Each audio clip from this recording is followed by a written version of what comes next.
صحابہ کرام تشریف فرمائے. حضرت سعد ابن ابی وقاص سے کسی نے آواز دے کر کہا کہ آپ کے نزدیک علی کی کوئی فضیلت ہے؟ میں نے کل کی مجلس میں عرض کیا تھا کہ بہت مشکل تھا صحابہ کرام کو اس سوال کا جواب دینا، خاص طور پر نبی کی رحلت کے بعد. ایک بڑی تعداد میں لوگ گریز کر جاتے تھے، اس سوال کا جواب نہیں دیتے تھے. خود حضرت ابو ہریرہ سے کسی نے پوچھا کہ آپ غدیر کے میدان میں کہاں تھے؟ فرمانے لگے نبی کے ممبر کے قریب کھڑا تھا. کہا کیا سنا آپ نے، کیا کہا علی کے بارے میں نبی نے؟ تو کلمہ استرجا پڑھتے ہوئے آگے بڑھ گئے، انا للہ و انا الیہ راجعون، آگے بڑھ گئے. تو پوچھنے والے نے آواز دے کر کہا کہ آپ سے میں نے کچھ پوچھا ہے؟ کہنے لگے مجھے اپنی جان عزیز ہے. انس ابن مالک سے پوچھا کہ آپ غدیر کے میدان میں کہاں تھے؟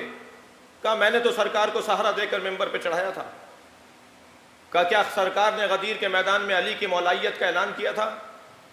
تو کہنے لگے میری اولاد زیادہ ہے، میرے پاس مال کم ہے، میری زندگی تنگ پڑ جائے گی، اس کا جواب نہیں دے سکتا. بہت مشکل تھا عزیزو. آج میرا اور آپ کا اتنی آرام سے آسانی سے مولا علی کے فضائل کی گفتگو، مولا علی کے فضائل پہ مجلس کا منعقد کرنا، یہ نعمت عظمیٰ سے کم نہیں ہے. اور اس نعمت عظمیٰ کے حصول کے لیے جس کا جو حصہ ہے اس کے لیے خیر خواہ بھی رہیے اور دعا گو بھی رہیے. سب بہت مشکل تھا، بہت مشکل دور گزرا ہے. آپ دور نہ جائیے، عبید اللہ ابن عباس، تھوڑی سی عبرتیں سن لیجیے تاریخ کی. مولا کی بات کرنا، مولا کے فضائل سنانا، یہ کیسے کیسے مشکل مرحلوں سے گزر کے ہم تک پہنچی ہیں یہ روایتیں. زیادہ دور نہ جائیے. عبید اللہ ابن عباس کون ہیں؟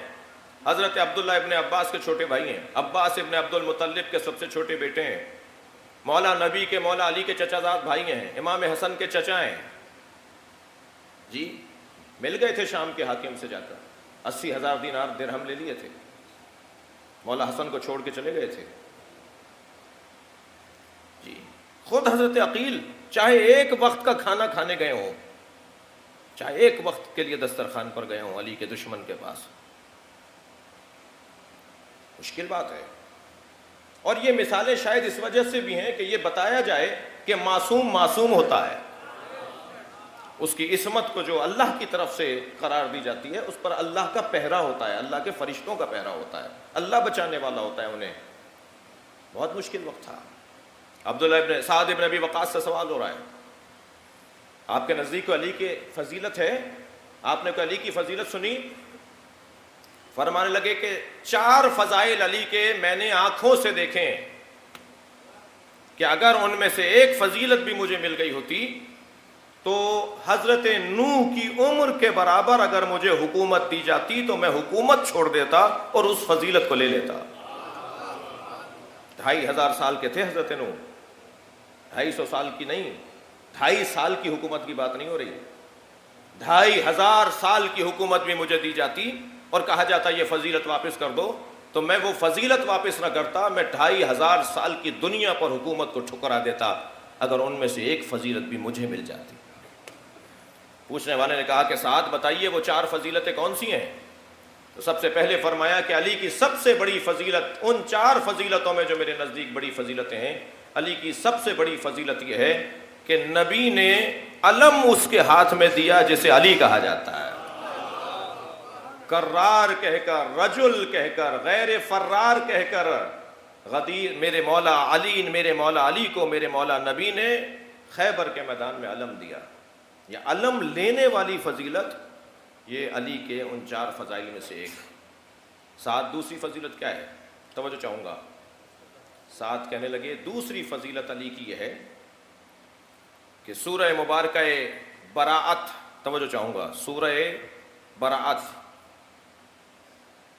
سورہ توبہ، اس کا ایک نام سورہ توبہ بھی ہے. سورہ براءت اور سورہ توبہ جب نازل ہوئی تو مشرکین پر جا کر اس سورہ کو پڑھنا تھا. وہ پیغام مشرکین مکہ کو جا کے سنانا تھا. سرکار مدینے میں تھے. سورہ نازل ہوا کہ آپ یہ پیغام مشرکین تک پہنچا دیں.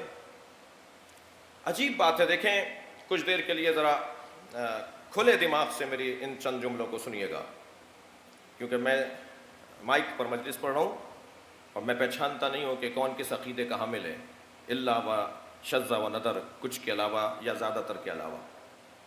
اگر ایک بھی میرا کوئی عزیز بھائی بیٹھا ہے تو اسے لمحہ فکریہ دے رہا ہوں. جب سرکار کے اوپر یہ سورہ نازل ہوا، سورہ براءت، سورہ توبہ، حکم ہوا کہ مشرکین مکہ کو جا کے یہ سورہ سنا دیا جائے، یہ پیغام سنا دیا جائے، تو سرکار دو جہاں نے حضرت ابو بکر کو بلایا. سب نے لکھا ہے، ایک تاریخ کا واقعہ ہے، تاریخ کا باب ہے، ہر تفسیر میں یہی آپ کو ملے گا. بات کسی مسلک اور مکتب کی نہیں ہے، بات قرآن کی تفسیر کی ہے، شان نزول کی ہے. حضرت نبی مکرم نے حضرت ابو بکر کو بلایا اور کہا آپ جا کر یہ سورہ مشرکین مکہ کو سنا کر آ جائیں، یہ مشرکین کو یہ پیغام سورہ براءت کا سنا کر آ جائیں. جی حضرت ابو بکر مدینے سے مکہ کا آدھے سے زیادہ سفر گزار چکے تھے. اب یہ کون کہہ رہے ہیں؟ سعد ابن ابی وقاص سنا رہے ہیں یہ داستان. وہ سورہ لے کر جا رہے تھے کہ جبریل پھر نازل ہوئے اور کہا لا تکلف الا وانت ونفسک، یہ کام یا آپ خود کریں گے یا آپ جیسا کرے گا. یہ لکھا ہے سب نے، صلوات پڑھیں ذرا محمد و آل محمد.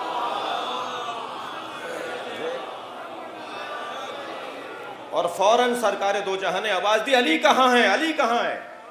ادھر جبریل ابھی گئے نہیں ہیں، سرکار کے برابر میں جبریل کھڑے ہیں، پیغام لے کر آئیں، یہ کام آپ کریں یا آپ جیسا کریں. تو نبی نے آوازیں دینا شروع کی میرا علی کہاں ہے، علی کہاں ہے. فوراً مولا کائنات تشریف فرما ہوئے، یا رسول اللہ آپ نے مجھے یاد کیا ہے.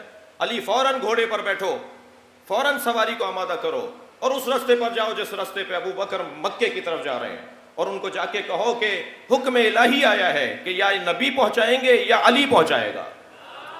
کسی نے کہا یا رسول اللہ کیا پیغام آیا ہے؟ کہا مجھے اللہ کا پیغام ہے یا آپ پہنچائیں یا آپ جیسا. کہا یا رسول اللہ آپ نہیں جا رہے تو آپ جیسا. کہا مجھ جیسا علی کے علاوہ کوئی اور نہیں ہے. صلوات پڑھے محمد و آل محمد.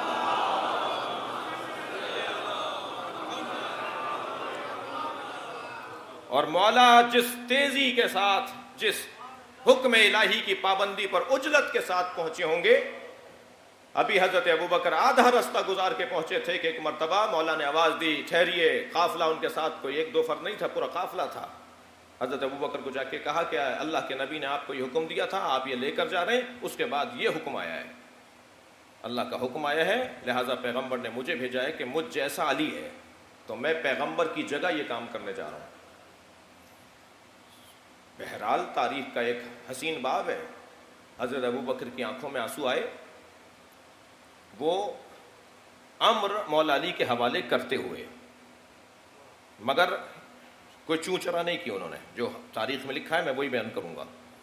حضرت ابو بکر نے کوئی چوں چرا نہیں کی، کوئی بحث مباحثہ نہیں کیا. یہ نہیں کہا کہ نہیں میں پہنچاؤں گا. فوراً وہ جو دستاویز تھی، جو تحریر تھی، جو پیغام تھا، جو امر تھا، وہ مولا علی کے حوالے کیا اور وہاں سے وہ واپس ہوئے اور مولا آگے گئے.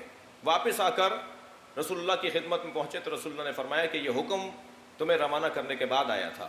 سعد ابن ابی وقاص کہتے ہیں کہ ابو بکر کا جانا اور علی کا ان سے وہ امر لے کر پھر علی کا پیغام پہنچانا، یہ خود دلیل خلافت علی ہے. بھائی صلوات پڑھے محمد و آل محمد.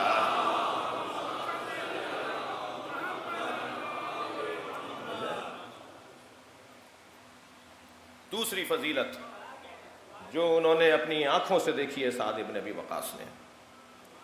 تیسری فضیلت سعد ابن ابی وقاص کہتے ہیں، آپ لوگ تھک تو نہیں رہے میری باتوں سے؟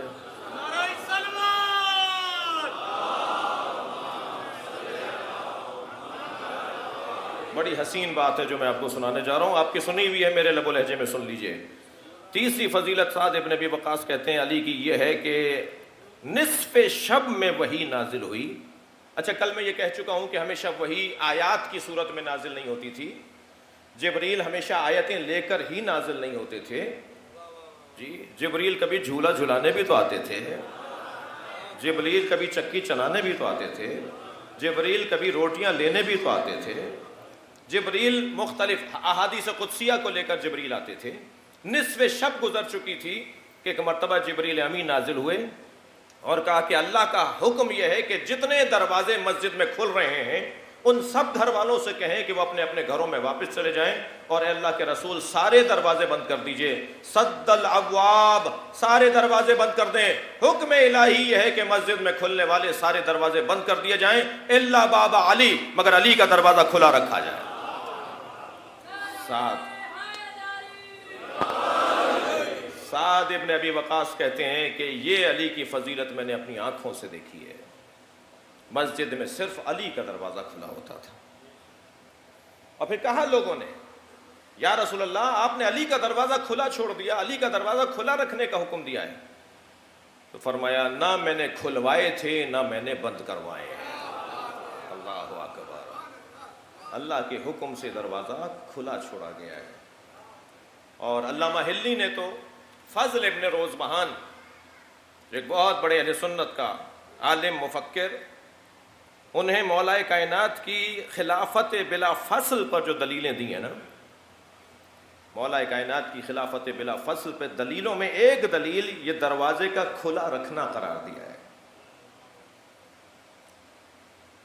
دیکھیے آیت تطہیر بھی عصمت پر دلیل ہے جی, لیکن سد الابواب کی جو روایت ہے, سد الابواب کا جو عنوان اور حدیث ہے, یہ دروازے سارے بند کر دیے گئے سوائے دروازہ علی کے, سوائے باب علی کے, یہ خود ایک دلیل عصمت بھی ہے. میرے اور آپ کے لیے حکم کیا ہے؟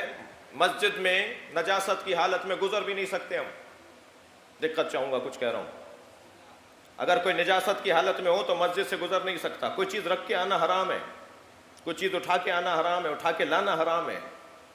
مسجد سے گزرنا مرور حالت نجاست میں جائز نہیں ہے. توجہ ہے, علی کا دروازہ کھولا ہی اس لیے گیا ہے کہ یہاں نجاستوں کا گزر نہیں ہے, یہاں طہارتوں کا عنوان ہے, عصمتوں کا عنوان ہے.